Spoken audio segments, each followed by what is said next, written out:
Viewers welcome back on program. So viewers गलबात करन जा रहे हैं कि प्रेजिडेंट ट्रंप ने एक बार फिर भारत ਨੂੰ वार्निंग ਦਿੱਤੀ ਹੈ कि जे उसने रूसी तेल खरीदना बंद ना किया ਤਾਂ ਉਸ ਤੇ ਭਾਰੀ ਟੈਰਿਫ ਲਗਾਇਆ ਜਾਏਗਾ। ਸੋ ਮੋਦੀ ਵੱਲੋਂ ਇਸ ਸੰਬੰਧੀ ਧਾਰੀ ਚੁੱਪ ਤੇ ਕਾਂਗਰਸ ਨੇ ਮੋਦੀ ਨੂੰ ਮੋਨੀ ਬਾਬਾ ਦਾ ਖਿਤਾਬ ਦਿੰਦਿਆਂ ਤੰਜ਼ ਕੀਤੀ ਹੈ ਕਿ ਕੀ ਹੁਣ ਭਾਰਤ ਦੀਆਂ ਨੀਤੀਆਂ ਸੰਬੰਧੀ ਐਲਾਨ ਟਰੰਪ ਕਿਉਂ ਕਰਦਾ ਹੈ। ਸੋ ਇਸ ਬਾਰੇ ਆਪਾਂ ਗੱਲਬਾਤ ਕਰਨ ਜਾ ਰਹੇ ਹਾਂ। ਸੋ ਅਸੀਂ ਚਾਹਾਂਗੇ ਕਿ ਤੁਸੀਂ ਇਸੇ ਤਰ੍ਹਾਂ ਬਣੇ ਰਹਿਣਾ, ਦੇਖਣ ਸੁਣ ਲਈ ਲਿਖਣ ਲਈ ਤੁਹਾਡਾ ਸਭ ਦਾ ਬਹੁਤ ਬਹੁਤ ਧੰਨਵਾਦ ਜੀ। ਡਾਕਟਰ ਸਾਹਿਬ ਕੀ ਕਹਿਣਾ ਚਾਹੋਗੇ? ਦੇਖੋ, ਅਸੀਂ ਤਾਂ ਪਹਿਲਾਂ ਹੀ ਕਹਿ ਚੁੱਕੇ ਹਾਂ, ਇਹ ਭਾਰਤ ਦੇ ਹਿੰਦੂਤਵੀ ਹਾਕਮ ਔਰ ਇਹਨਾਂ ਦੀ ਬ੍ਰਾਹਮਣਵਾਦੀ ਵਿਚਾਰਧਾਰਾ ਨੂੰ ਪਰਨਾਈ ਜਨਤਾ ਇਹ ਜੋਤਿਸ਼ ਵਿਦਿਆ ਦੇ ਵਿੱਚ ਨਜੂਮੀਆਂ ਤੇ ਬਹੁਤ ਯਕੀਨ ਕਰਦੇ ਨੇ ਔਰ ਇਹ ਲੱਗਦਾ ਹੈ ਕਿ ਵੀ ਨਜੂਮੀਆਂ ਨੇ ਜੋ ਵੀ ਇਹਨਾਂ ਨੂੰ ਦੱਸਿਆ ਹੋਏਗਾ ਉਹਦੇ 'ਚ ਜ਼ਰੂਰ ਦੱਸਿਆ ਹੋਏਗਾ ਵੀ ਤੁਹਾਡੇ ਤੇ ਸਾੜ ਸਤੀ ਬੈਠੀ ਹੈ, ਕੱਲਾ ਰਾਹੂ ਕੇਤੂ ਨਹੀਂ ਸਾਰੇ ਗ੍ਰਹਿਆਂ ਨੇ ਘੇਰਿਆ ਹੋਇਆ ਔਰ ਤੁਹਾਡਾ ਜਿਹੜਾ ਇਹ ਆਪਣੇ ਆਪ ਨੂੰ ਕਹਿਣ ਲੱਗ ਗਿਆ ਸੀ ਮੋਦੀ ਕਿ ਮੈਨੂੰ ਕਈ ਵਾਰ ਆਪਣੇ ਆਪ ਤੋਂ ਵੀ ਲੱਗਦਾ ਹੈ ਵੀ ਮੇਰਾ ਜਨਮ ਬਾਇਓਲੋਜੀਕਲ ਨਹੀਂ ਹੈ, ਵੀ ਮੈਂ ਮਾਂ ਦੀ ਕੁੱਖ ਚੋਂ ਨਹੀਂ ਜੰਮਿਆ, ਮੈਂ ਤਾਂ ਉੱਤੋਂ ਹੀ ਆਇਆ ਅਵਤਾਰੀ ਪੁਰਸ਼। ਔਰ ਅਵਤਾਰ ਬਣ ਕੇ ਜਿਵੇਂ ਉਹਨੇ ਰਾਮਚੰਦਰ ਲੱਗਦਾ ਹੀ ਨਹੀਂ ਸੀ ਕਿ ਕੋਈ ਅਯੁੱਧਿਆ ਦਾ ਕੋਈ ਰਾਜਾ ਪਹਿਲਾਂ ਹੋਇਆ। ਜਦੋਂ ਆ ਹੁਣ ਪਿਛਲੇ ਸਾਲ ਮੰਦਰ ਦਾ ਡਰਾਮਾ ਕੀਤਾ ਤੇ ਉਹਨਾਂ ਨੇ ਵੀ ਬ੍ਰਾਹਮਣਾਂ ਨੂੰ ਵੀ ਸੂਟ ਕਰਦਾ ਹੈ, ਉਹਨਾਂ ਨੇ ਵੀ ਇਹ ਤੇਲੀਆਂ ਦਾ ਮੁੰਡਾ ਮੋਦੀ ਸ਼ਿੰਗਾਰ ਸ਼ਗੂਰ ਕੇ ਬ੍ਰਾਹਮਣ ਬਣਾ ਕੇ ਰਾਮਚੰਦਰ ਦੇ ਤੌਰ ਤੇ ਹੀ ਪੇਸ਼ ਕੀਤਾ, ਰਾਮ ਲੱਲਾ ਦਾ ਮੰਦਰ। ਔਰ ਕਹਾਣੀਆਂ ਵੀ ਉਸ ਦੀਆਂ ਮਤਲਬ ਤੁਸੀਂ ਦੇਖੋ ਮੋਦੀ ਕਿਸ ਅੰਦਾਜ਼ 'ਚ ਕਹਿੰਦਾ ਮੈਂ ਪਿਓ ਦੇ ਨਾਲ ਚਾਹ ਵੇਚਦਾ ਰਿਹਾ। ਉਹ ਜਿਹੜੇ ਸਟੇਸ਼ਨ ਦੀ ਗੱਲ ਕੀਤੀ ਉਹ ਬਣਿਆ ਹੀ ਸਟੇਸ਼ਨ ਉਸ ਤੋਂ 10 ਸਾਲ ਬਾਅਦ ਸੀ। ਫਿਰ ਕਹਿੰਦਾ ਮੈਂ ਪਾਣੀ ਦੇ ਵਿੱਚ ਮੈਨੂੰ ਬਹੁਤ ਸ਼ੌਕ ਸੀ ਜਾਨਵਰਾਂ ਨਾਲ ਖੇਲਣ ਦਾ। ਇੱਕ ਦਿਨ ਮੈਂ ਮਗਰਮੱਛ ਲੈ ਆਇਆ ਪਾਣੀ ਚੋਂ ਕੱਢ ਕੇ ਆਪਣੀ ਮਾਂ ਦੇ ਕੋਲ, ਮਾਂ ਨੇ ਕਹਿੰਦਾ ਨਾ ਵਾਪਸ ਛੱਡ ਗਿਆ। ਔਰ ਕਿੰਨੀਆਂ ਹੀ ਇਸ ਕਿਸਮ ਦੀਆਂ। ਫਿਰ ਕਹਿੰਦਾ ਜੀ ਮੈਂ ਫਲਾਣੀ ਜਿਹੜੀ ਹੈ ਉਹਦੇ ਨਾਲ ਡਿਜੀਟਲ ਕੈਮਰੇ ਦੇ ਨਾਲ ਜਿਹੜੀ ਹੈ ਅਡਵਾਨੀ ਦੀ ਫੋਟੋ ਖਿੱਚ ਕੇ ਉਹਨੂੰ ਭੇਜੀ। ਉਹਨਾਂ ਨੇ ਲੱਭਿਆ ਕਿ ਵੀ ਇਹ ਉਦੋਂ ਅਜੇ ਡਿਜੀਟਲ ਕੈਮਰਾ ਹੀ ਨਹੀਂ ਸੀ ਬਣਿਆ ਹੋਇਆ ਜਦੋਂ। ਇਹ ਕਹਿੰਦਾ ਫਿਰ ਮੈਂ ਈਮੇਲ ਕੀਤਾ, ਈਮੇਲ ਉਦੋਂ ਈਮੇਲ ਦਾ ਕਾਨਸੈਪਟ ਹੀ ਨਹੀਂ ਸੀ। ਫਿਰ ਇੱਕ ਥਾਂ ਤੋਂ ਉਹਨੇ ਕਿਹਾ ਦੇਖੋ ਮੈਂ ਭਾਵੇਂ 10ਵੀਂ ਤੱਕ ਪੜ੍ਹਿਆ ਪਰ ਮੈਂ ਬਹੁਤ ਜਿਹੜਾ ਮੈਂ ਪ੍ਰਚਾਰਕ ਬਣ ਕੇ ਘੁੰਮਿਆ, ਮੈਂ ਇੰਨੇ ਸਾਲ 20 ਸਾਲ ਮੈਂ ਭਿੱਖਿਆ ਮੰਗੀ। ਫਿਰ ਕਿਤੇ ਉਹਨੂੰ ਭੁੱਲ ਜਾਂਦਾ 20 ਸਾਲ ਕਿਹਾ ਸੀ, 15 ਸਾਲ ਕਹਿੰਦਾ ਭਿੱਖਿਆ ਮੰਗੀ। ਉਹ ਬਾਅਦ 'ਚ ਆਇਆ ਸਾਹਮਣੇ ਕਿ ਵੀ ਉਹਨੇ ਫਿਰ ਕਹਿਣ ਲੱਗਿਆ ਜੀ ਮੈਂ ਤਾਂ MA ਕੀਤੀ ਹੈ ਫਲਾਣੇ 'ਚੋਂ।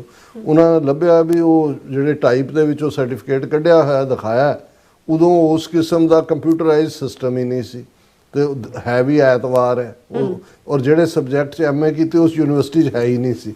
ਸੋ ਮਤਲਬ ਇਹ ਹੈ ਵੀ ਜੇ ਹੁਣ ਕਿਸੇ ਮੁਲਕ ਦੇ ਕਿਸੇ 'ਚ ਇੱਕ ਝੂਠ ਫੜਿਆ ਜਾਏ ਤੇ ਇੱਥੇ ਹੁਣ ਆ 35 ਕੇਸ ਕਿਸੇ ਦੇ ਖਿਲਾਫ ਹੋਣ, ਇੱਕ ਕੇਸ ਜਿਹੜਾ ਤੁਸੀਂ ਪ੍ਰੂਵ ਕਰ ਦਿਓ ਕਿ ਭਾਈ ਇਹ ਗਿਲਟੀ ਹੈ ਤੇ ਉਹਦੇ 'ਚ ਬਾਕੀਆਂ 'ਚ ਕ੍ਰੈਡੀਬਿਲਿਟੀ ਜਿਹੜੀ ਆ ਉਹ ਆਪੇ ਹੀ ਬਣ ਜਾਂਦੀ ਹੈ ਵੀ ਵਾਕਈ ਇਹ ਵੀ ਹੋਣੇ ਨੇ।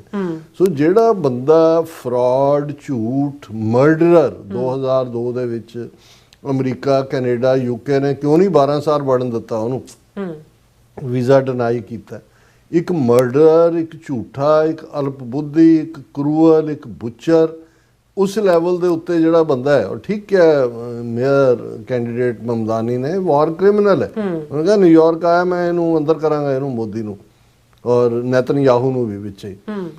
ਹੁਣ ਟਰੰਪ ਦੇ ਹੱਥ 'ਚ ਕੀ ਆਇਆ ਹੋਇਆ ਜਾਂ ਅਮਰੀਕਾ ਕਿਹੜੇ ਜੇ ਸਾਨੂੰ ਆਮ ਲੋਕਾਂ ਨੂੰ ਆ ਜਿਹੜੇ 4-5 ਮੈਂ ਨੁਕਤੇ ਗਿਣਾਏ ਨੇ ਉਹ ਤਾਂ ਉਹਨਾਂ ਦੇ ਆਮ ਲੋਕ ਉੱਥੇ ਬੈਠੇ TV ਡਿਸਕਸ਼ਨ ਦੇ ਵਿੱਚ ਕੋਟ ਕਰਦੇ ਨੇ ਤੇ ਇਹਨਾਂ ਦੀਆਂ ਏਜੰਸੀਆਂ ਦੇ ਕੋਲ ਹੋਰ ਇਨਸਾਈਡ ਕਿੰਨੇ ਭੇਤ ਹੋਣਗੇ।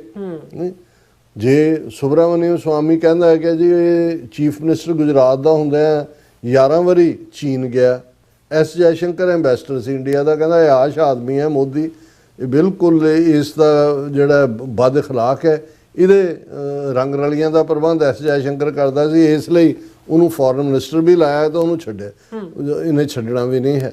ਇਸ ਲਈ ਜਿੰਨਾ ਮਰਜ਼ੀ ਭਾਰਤ ਦਾ ਜਿਹੜਾ ਜਨਾਜ਼ਾ ਨਿਕਲਿਆ ਹੋਇਆ ਫੋਰਨ ਪਾਲਿਸੀ ਤੇ, ਲੇਕਿਨ S ਜੈਸ਼ੰਕਰ ਜਿਹੜਾ ਉਹ ਕੁੰਡਲੀਆ ਸੱਪ ਬਣ ਕੇ ਕੁਰਸੀ ਦੇ ਉੱਤੇ ਬੈਠਾ। ਟਰੰਪ ਇਹਨਾਂ ਦੇ ਕੋਲ ਕੀ ਹੋਏਗਾ ਇਹਦੇ ਬਾਰੇ, ਕਿਉਂਕਿ ਜਿੰਨੀ ਹੁਣ ਉਹ ਮੋਦੀ ਜਿਹੜਾ ਉੱਥੇ ਕਿਸੇ ਨੂੰ ਖੰਘਣ ਨਹੀਂ ਦਿੰਦਾ, ਜਿਹੜਾ ਕੋਈ ਆਵਾਜ਼ ਕੱਢਦਾ ਉਹਦੇ ਜਾ ਕੇ ED ਦਾ ਰੇਡ ਹੋਇਆ ਹੁੰਦਾ, ਉਹਦੇ ਇਨਕਮ ਟੈਕਸ ਦਾ ਹੋਇਆ ਹੁੰਦਾ, ਮੁਕਾਬਲੇ ਬਣਾਏ ਹੁੰਦੇ ਨੇ। ਉਹਨੇ ਗੁਜਰਾਤ ਦੇ ਵਿੱਚ ਹਿਰਦੇ ਪਾਂਡੇ ਨੂੰ ਮਰਵਾਇਆ ਵਿਦਨ ਜਿਹੜਾ ਇਹਦਾ ਵਿਰੋਧੀ ਸੀ। ਇਹਨੇ ਅਮਿਤ ਸ਼ਾਹ ਨੇ ਜੱਜ ਲਾਇਆ ਜਿਹੜਾ ਇਹਦੀ ਇਨਕੁਆਇਰੀ ਕਰ। ਹੁਣ ਐਸਾ ਕੀ ਕਾਰਨ ਹੈ ਕਿ ਜਿਹੜਾ ਉੱਥੇ ਸ਼ੇਰ ਬਣਿਆ ਹੋਇਆ ਹੁਣ ਡਰਦਾ ਨਾ ਤਾਂ ਉਸ ਕਿਸੇ ਮੀਟਿੰਗ 'ਚ ਜਾਂਦਾ ਜਿੱਥੇ ਟਰੰਪ ਜਾਏ ਨਾ ਉਹਦੇ ਖਿਲਾਫ ਕੋਈ ਜਿਹੜਾ ਉਹ ਕੋਈ ਆਪਣੀ ਜ਼ਬਾਨ ਚੋਂ ਕੋਈ ਲਫ਼ਜ਼ ਕੱਢਦਾ ਆਪ ਸ਼ਬਦ ਜਾਂ ਦੂਜਾ। ਔਰ ਈਵਨ ਹੁਣ ਤਾਂ ਹਰ ਨੀਤੀ ਨੂੰ ਜਿਹੜਾ ਉਹ ਅਮਰੀਕਾ ਪਹਿਲਾਂ ਅਨਾਉਂਸ ਕਰਦਾ ਲੋਕਾਂ ਨੂੰ, ਉੱਥੇ ਬਾਅਦ 'ਚ ਹੁਣ ਜਦੋਂ ਇਹ ਕਹਿੰਦੇ ਨੇ ਕਿ ਜੀ ਨਹੀਂ ਅਮਰੀਕਾ ਨੇ ਨਹੀਂ ਕਰਾਇਆ, ਉਹ ਤਾਂ ਪਾਕਿਸਤਾਨ ਦੇ ਫੌਜੀ ਚੀਫ ਨੇ ਕਿਹਾ ਜੀ ਬਸ ਕਰੋ ਤੇ ਸੀਜ਼ਫਾਇਰ ਕੀਤਾ। ਲੇਕਿਨ ਜਿਹੜੇ ਸਵਾਲ ਕਰਦੇ ਨੇ ਉਹ ਕਹਿੰਦੇ ਨੇ 10 ਤਰੀਕ ਨੂੰ ਤੁਸੀਂ ਬੰਦ ਕਰ ਦਿੱਤਾ ਸਾਰਾ। ਪਹਿਲਾ ਟਵੀਟ ਤਾਂ ਟਰੰਪ ਦਾ ਆਇਆ ਕਿ ਜੀ ਮੈਂ ਸੀਜ਼ਫਾਇਰ ਕਰਵਾ ਦਿੱਤਾ। ਇਹਦਾ ਮਤਲਬ ਇਹ ਹੈ ਕਿ ਵੀ ਅਮਰੀਕਾ ਨੇ ਰੋਲ ਪਲੇ ਕੀਤਾ ਉਹਦੇ 'ਚ, ਕਿਉਂਕਿ ਟਰੰਪ ਨੇ ਉਹ ਪਹਿਲਾਂ ਐਲਾਨ ਕੀਤਾ। ਉਹਨਾਂ ਨੇ ਕਿਹਾ ਵੀ ਹਰ ਗੱਲ ਟਰੰਪ ਅਨਾਉਂਸ ਕਰਦਾ। ਹੁਣ ਟਰੰਪ ਨੇ ਪਿਛਲੇ 4 ਦਿਨਾਂ 'ਚ 2 ਵਾਰੀ ਕਿਹਾ ਕਿ ਮੋਦੀ ਨਾਲ ਮੇਰੀ ਗੱਲ ਹੋਈ ਆ, ਉਹਨੇ ਕਿਹਾ ਕਿ ਵੀ ਮੈਂ ਬੰਦ ਕਰ ਰਿਹਾ ਰੂਸ ਦਾ ਤੇਲ ਲੈਣਾ, ਇਹ ਵੀ ਟਰੰਪ ਐਲਾਨ ਕਰ ਰਿਹਾ।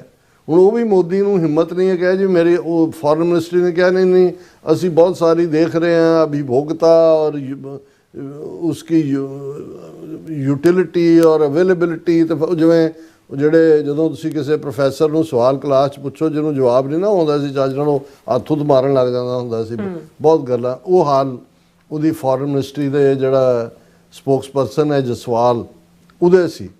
ਹੁਣ ਇਸ ਦੇ ਉੱਤੇ ਕਾਂਗਰਸ ਨੇ ਹੁਣ, ਕਿਉਂਕਿ ਮੋਦੀ ਨੇ 2 ਵਾਰੀ ਕਹਿ ਦਿੱਤਾ ਕਿ ਵੀ ਫਿਰ ਜਦੋਂ ਉਹਨਾਂ ਦੇ ਕੋਈ ਬਿਆਨ ਨਹੀਂ ਦਿੰਦਾ ਮੋਦੀ ਨੂੰ, ਟਰੰਪ ਨੂੰ ਫਿਰ ਚਿੱਪ ਚੜ੍ਹਦੀ ਹੈ। ਉਹਨੇ ਫਿਰ ਕਿਹਾ, ਉਹਨੇ ਕਿਹਾ ਵੀ ਜੇ ਫਿਰ ਵੀ ਇਹਨਾਂ ਨੇ ਖਰੀਦਣਾ ਬੰਦ ਨਾ ਕੀਤਾ ਤਾਂ ਮੋਰ ਟੈਰਿਫਸ। ਹੁਣ ਕਾਂਗਰਸ ਨੇ ਇਸ ਦੇ ਉੱਤੇ, ਜਿਹੜੀ ਕਾਂਗਰਸ ਆਪੋਜੀਸ਼ਨ ਪਾਰਟੀ ਹੈ, ਉਹਨਾਂ ਨੇ ਕਿਹਾ ਕਿ ਵੀ ਕੀ Modi afraid of Trump outsourced key decisions to United States. ਕੀ ਜਿਹੜਾ ਹੈ ਹੁਣ ਭਾਰਤ ਦੇ ਫੈਸਲੇ ਅਮਰੀਕਾ ਕਰ ਰਿਹਾ।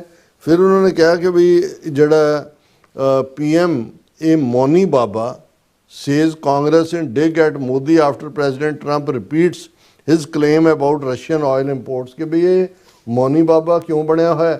ਔਰ ਜਿਹੜੇ ਉਹਨਾਂ ਨੇ ਨੁਕਤੇ ਉਠਾਏ ਉਹਨਾਂ ਦੀ ਆਪੋਜੀਸ਼ਨ ਕਾਂਗਰਸ ਨੇ ਕਿ ਵੀ ਇਹ ਡਰਿਆ ਹੋਇਆ ਕਿਉਂ ਹੈ ਇਹਨਾਂ ਟਰੰਪ ਤੋਂ। ਉਹਨੇ ਕਿਹਾ ਜੀ allows Trump to decide and announce that India will not buy Russian oil। ਕਿ ਵੀ ਜੇ ਇੰਡੀਆ ਨੇ ਨਹੀਂ ਖਰੀਦਣਾ, ਇੰਡੀਆ ਕਿਉਂ ਨਹੀਂ ਅਨਾਉਂਸ ਕਰਦਾ ਵੀ ਅਸੀਂ ਨਹੀਂ ਖਰੀਦਣਾ, ਟਰੰਪ ਕਿਉਂ ਅਨਾਉਂਸ ਕਰ ਰਿਹਾ ਵੀ ਇਹਨੇ ਆਊਟਸੋਰਸ ਕੀਤਾ ਇੰਡੀਆ ਨੇ। Keep sending congratulatory messages despite repeated snubs. ਕਿ ਟਰੰਪ ਜੁੱਤੀ ਮਾਰਦਾ ਸਿਰ 'ਚ, ਵਧਾਈ ਦਿੰਦਾ ਜੀ ਗਜ਼ਾ 'ਚ ਤੁਸੀਂ ਪੀਸ ਹਾਸਲ ਕਰ ਲਈ, ਬਹੁਤ ਵਧੀਆ ਹੋ ਗਿਆ, ਇਹ ਵਧਾਈਆਂ ਦੇਣ ਤੇ ਲੱਗਾ ਹੋਇਆ ਵੀ ਜੇ ਉਹ ਸਨਬ ਕਰ ਰਿਹਾ ਇਹ ਵਧਾਈਆਂ ਦੇ ਰਿਹਾ। ਫਿਰ ਕੈਂਸਲਡ ਦਾ finance ministers visit to America ਕਿ ਜੀ ਉਹਨੇ ਆਉਣਾ ਸੀ, ਉਹਦੀ ਵਿਜ਼ਿਟ ਕੈਂਸਲ ਕਰਤੀ। ਆਪ UN ਦੀ ਜਨਰਲ ਬੋਡੀ ਮੀਟਿੰਗ ਨਹੀਂ ਆਇਆ। ਸਕਿਪਟ ਸ਼ਰਮੇ ਸ਼ੇਖ। ਹੁਣ ਸ਼ਰਮਲ ਸ਼ੇਖ ਦੇ ਵਿੱਚ ਜਿੱਥੇ 25 ਮੁਲਕਾਂ ਦੇ ਹੈਡ ਆਫ ਸਟੇਟ ਆਏ, ਜਿਹਦੇ 'ਚ ਕਿ ਪ੍ਰੈਜ਼ੀਡੈਂਟ ਟਰੰਪ ਨੇ ਅਨਾਉਂਸ ਕੀਤਾ ਪੀਸ ਡੀਲ ਔਰ ਵਧਾਈ ਦਿੱਤੀ, ਉਹਦੇ 'ਚ ਉਹਨੂੰ ਇਨਵਾਈਟ ਕੀਤਾ ਹੋਇਆ, ਉੱਥੋਂ ਨਹੀਂ ਗਿਆ। ਈਵਨ ਫੋਰਨ ਮਿਨਿਸਟਰ ਨੂੰ ਵੀ ਨਹੀਂ ਭੇਜਿਆ, ਇੱਕ ਜੂਨੀਅਰ ਮਿਨਿਸਟਰ ਨੂੰ ਭੇਜਿਆ। ਔਰ ਉਹਨਾਂ ਨੇ ਕਿਹਾ ਵੀ, ਔਰ ਅਜੇ ਤੱਕ ਮੋਦੀ ਉਹਨੂੰ ਟਰੰਪ ਨੂੰ ਕੰਟਰਾਡਿਕਟ ਨਹੀਂ ਕਰਦਾ ਵੀ ਜੋ ਉਹਨੇ ਕਿਹਾ ਟਰੰਪ ਨੇ, ਉਹ ਕਹੇ ਜੀ ਨਹੀਂ ਇਵੇਂ ਨਹੀਂ ਹੈ। ਉਹਨੇ ਕਿਹਾ ਵੀ ਇਹ ਚੱਲ ਕੀ ਰਿਹਾ ਔਰ ਇਹ ਕਿੱਥੇ ਲੈ ਕੇ ਜਾਏਗੀ ਗੱਲ। ਔਰ ਨਾਲ ਦੀ ਨਾਲ ਜਿਹੜੇ ਉਹਨਾਂ ਦੇ ਜੈਰਾਮ ਰਮੇਸ਼ ਹੈ, ਉਹਨੇ ਫਰਦਰ ਇਸ ਦੇ ਉੱਤੇ ਸਵਾਲ ਚੁੱਕਿਆ ਕਿ ਵੀ ਇਹ ਜਿਹੜਾ ਈਵਨ ਜਿਹੜਾ ਸੀਜ਼ਫਾਇਰ ਹੋਇਆ ਉਹ ਵੀ ਟਰੰਪ ਨੇ ਔਰ ਮਾਰਕੋ ਰੂਬੀਓ ਨੇ ਪਹਿਲਾਂ ਅਨਾਉਂਸ ਕੀਤਾ ਕਿ ਜੀ ਇੰਡੀਆ ਨੇ ਆਪਰੇਸ਼ਨ ਸੰਦੂਰ ਹਾਰਡ ਕਰ ਦਿੱਤਾ। ਫਿਰ ਉਹਨੇ ਕਿਹਾ ਜੀ ਟਰੰਪ 51 ਵਾਰ 5 ਅੱਡ ਮੁਲਕਾਂ ਦੇ ਵਿੱਚ ਐਲਾਨ ਕਰ ਚੁੱਕਾ ਹੈ ਕਿ ਵੀ ਉਹਨੇ ਇੰਟਰਵੀਨ ਕੀਤਾ ਭਾਰਤ ਪਾਕਿਸਤਾਨ ਦੇ ਵਿੱਚ ਜੰਗਬੰਦੀ ਕਰਵਾਉਣ ਲਈ, ਨਹੀਂ ਤਾਂ ਲੱਖਾਂ ਲੋਕ ਮਰ ਜਾਣੇ ਸੀ, ਕਿਉਂਕਿ ਦੋਨੋਂ ਪਾਵਰ ਜਿਹੜੀਆਂ ਨੇ ਉਹ ਨਿਊਕਲੀਅਰ ਨੇ। ਔਰ ਉਹਨਾਂ ਨੇ ਕਿਹਾ ਵੀ ਹੁਣ ਜਿਹੜਾ ਹੈ ਉਹ ਟਰੰਪ ਕਹਿ ਰਿਹਾ ਵੀ ਮੋਦੀ ਨੇ ਮੇਰੇ ਨਾਲ ਮੇਰੀ ਗੱਲ ਹੋਈ ਹੈ ਫੋਨ 'ਤੇ, ਉਹਨੇ ਕਿਹਾ ਜੀ ਅਸੀਂ ਰਸ਼ੀਅਨ ਆਇਲ ਨਹੀਂ ਬਾਏ ਕਰਾਂਗੇ। ਸੋ ਇਸ ਸਾਰੇ ਦੇ ਉੱਤੇ ਕਾਂਗਰਸ ਨੇ ਜਿਹੜਾ ਉਹਨਾਂ ਨੇ ਕਿਹਾ ਵੀ ਹੁਣ ਤੱਕ ਤਾਂ ਇਹ ਨਹਿਰੂ ਦਾ ਮਜ਼ਾਕ ਬਣਾਉਂਦੇ ਸੀ ਕਿ ਵੀ ਉਹ ਚੀਨ ਦੇ ਸਾਹਮਣੇ ਉਹਨੇ ਇਹ ਕੀਤਾ ਤੇ ਉਹ ਕੀਤਾ, ਅੱਖਾਂ ਲਾਲ ਨਹੀਂ ਕੀਤੀਆਂ। ਉਹਨੇ ਕਿਹਾ ਵੀ ਹੁਣ ਇਹਦਾ 56 ਇੰਚ ਦਾ ਸੀਨਾ ਕਿੱਥੇ ਹੈ, ਕਿੱਥੇ ਲੁਕਿਆ ਹੋਇਆ। ਸੋ ਇੰਨਾ ਜ਼ਲੀਲ ਹੋ ਕੇ ਵੀ ਜਿਹੜਾ ਕੋਈ ਬੰਦਾ ਜਿਹੜਾ ਉਹ ਮੂੰਹ ਨਹੀਂ ਖੋਲਦਾ, ਇਹਦਾ ਮਤਲਬ ਇਹ ਹੈ ਕਿ ਵੀ ਐਸਾ ਕੁਛ ਹੈ। ਔਰ ਇੱਕ ਦਿਨ ਕਿਹਾ ਵੀ ਸੀ ਟਰੰਪ ਨੇ ਪਿੱਛੇ ਜਦੋਂ ਉਹਨੇ ਕਿਹਾ ਵੀ ਮੋਦੀ ਮੈਨੂੰ ਬਹੁਤ ਪਿਆਰ ਕਰਦਾ, ਪਰ ਕਹਿੰਦਾ ਮੈਂ ਉਹ ਗੱਲ ਨਹੀਂ ਕਹਿਣਾ ਚਾਹੁੰਦਾ ਕਿ ਉੱਥੇ ਜਿਹੜਾ ਉਹਦੇ ਪੋਲੀਟੀਕਲ ਕਰੀਅਰ ਨੂੰ ਹਾਰਮ ਹੋਏ।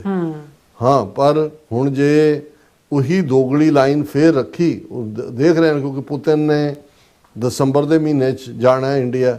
ਸੋ ਟਰੰਪ ਨੇ ਇਹ ਸਾਰਾ ਜਿਹੜਾ ਪਾਰਟ ਹੈ ਉਹ ਪ੍ਰੈਸ਼ਰ ਵੀ ਪੂਰਾ ਬਿਲਡ ਕੀਤਾ ਹੋਇਆ ਹੈ। ਹਾਲਾਂ ਇਹ ਸੀ ਇੰਡੀਆ ਸਮਝਦਾ ਸੀ ਕਿ ਉਸ ਤੋਂ ਪਹਿਲਾਂ ਪੁਤਿਨ ਦੀ ਇੰਡੀਆ ਵਿਜ਼ਿਟ ਤੋਂ ਪਹਿਲਾਂ ਜਿਹੜੀ ਇੱਕ ਮੀਟਿੰਗ ਡਿਊ ਸੀ ਪ੍ਰੈਜ਼ੀਡੈਂਟ ਪੁਤਿਨ ਔਰ ਟਰੰਪ ਦੀ, ਉਹ ਹੁਣ ਨਹੀਂ ਹੋ ਰਹੀ। ਅੱਜ ਵਾਈਟ ਹਾਊਸ ਨੇ ਅਨਾਉਂਸ ਕੀਤਾ ਕਿ ਵੀ ਉਹਨੂੰ ਪੋਸਟਪੋਨ ਕਰਤਾ ਕਿਉਂਕਿ ਜ਼ੈਲੈਂਸਕੀ ਯੂਕਰੇਨ ਦਾ ਪ੍ਰੈਜ਼ੀਡੈਂਟ ਆਇਆ ਹੋਇਆ ਸੀ, ਉਹਦੇ ਚ ਨਾਲ ਵੀ ਜੋ ਵੀ ਹੋਏਗਾ। ਲੇਕਿਨ ਐਂ ਲੱਗਦਾ ਵੀ ਪੁਤਿਨ ਜਿਹੜਾ ਹੈ ਉਹਨੇ ਕੋਈ ਬਹੁਤਾ ਹੱਥ ਪਲਾ ਫੜਾਇਆ ਨਹੀਂ ਲੱਗਦਾ। ਸੋ ਹੁਣ ਇਸ ਹਾਲਾਤ ਦੇ ਵਿੱਚ ਅਕਤੂਬਰ ਤਾਂ ਲੰਘ ਗਿਆ, ਬਿਲਕੁਲ ਦਸੰਬਰ 'ਚ ਜੇ ਪੁਤਿਨ ਦੀ ਮੀਟਿੰਗ ਹੁੰਦੀ ਹੈ ਤਾਂ ਉੱਥੇ ਉਹੀ ਗਲਵਕੜੀਆਂ ਪਾਉਂਦੇ ਨੇ ਔਰ ਹਮ ਤੁਮ ਕਰਦੇ ਨੇ, ਤਾਂ ਫਿਰ ਉਹ ਇਹਨਾਂ ਨੂੰ ਟਰੰਪ ਦੱਸੇਗਾ ਕਿ ਬਈ ਇਹ ਸਾਰੇ ਦਾ ਮਤਲਬ ਕੀ ਹੈ। ਜੀ ਰਾਜ ਸਾਹਿਬ, ਤੁਹਾਡਾ ਬਹੁਤ ਬਹੁਤ ਸ਼ੁਕਰੀਆ। ਸੋ ਥਲੈਨ ਬ੍ਰੇਕ ਵਿਊਅਰਸ, ਤੁਸੀਂ ਕਿਤਨੀ ਜਾਣਾ, ਮਿਲਦੇ ਹਾਂ ਆਫਟਰ ਦਿਸ ਸ਼ਾਰਟ ਬ੍ਰੇਕ।